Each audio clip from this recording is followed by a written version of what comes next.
ஏன்பா இந்த புக்கை பாருப்பா, அழகான எவ்வளோ பெரிய ஃபஸ்ட்டு வேர்ல்டு சாம்பியன்ப்பா. நான் ஒரு செஸ் பிளேயர்ன்றதுனால இந்த புக்கை எடுத்து பேசுகிறேன். வேர்ல்டு சாம்பியன் இவர் மேக்னஸ் கால்சன். செஸ் கம்யூனிட்டியில் தெரிஞ்சிருக்கோம், வேறு கம்யூனிட்டிலையும் தெரிஞ்சிருக்கோம்.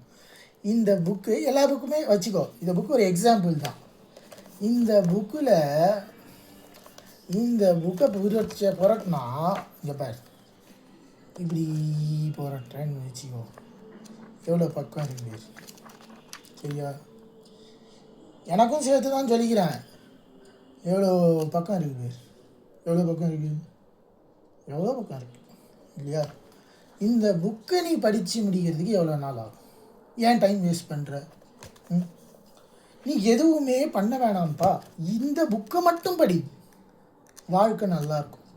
இதை படி, அப்புறம் இந்த புக்கை வச்சுட்டு அடுத்த புக்கை படி, அந்த புக்கை வை, இன்னொரு புக்கு படி, தூங்கு, வீட்டில் சாப்பாடு போட்டுருவாங்க, குளிச்சுட்டு சாப்பாடு போட்டுருவாங்க, படி, அவ்வளோதான். உனக்கு இதுதான் வேலை.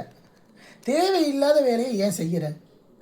இதை எனக்கு நிறையா பேர் சொல்லிட்டாங்க, நானும் பண்ணிட்டேன். ஆனால் நான் ஒரு கடிவாளம் போட்டுட்டு வாழ முடியாது.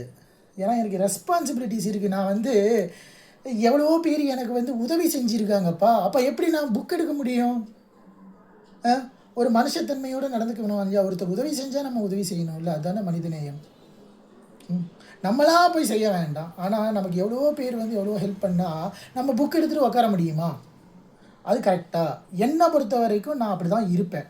ஆனால் நீ என்னை பார்த்து கெட்டு போகாத, புரிஞ்சிக்கோ. நான் அனுபவப்பட்டு சொல்கிறேன். முதல்ல வாழ்க்கையில் புக்கை கையில் எடு. நீ வேறு ஒன்றுமே செய்ய வேணாம். இந்த மாதிரி புக்கை இப்படி பார்த்துக்கிட்டேவாவது இரு.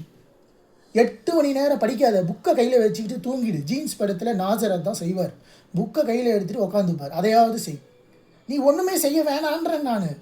புக்கை இப்படி பண்ணிக்கிட்டே இரு, இதை செஞ்சுக்கிட்டே இரு. 1 மாதம் இப்படி செஞ்சுக்கிட்டு வெளியில் போகாது, புக்கை மட்டும் இப்படி செஞ்சுக்கிட்டே இரு.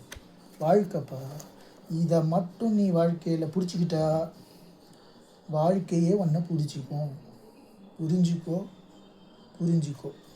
புஸ்தகம்தான் வாழ்க்கை, சரியா? Dedication to Hindu.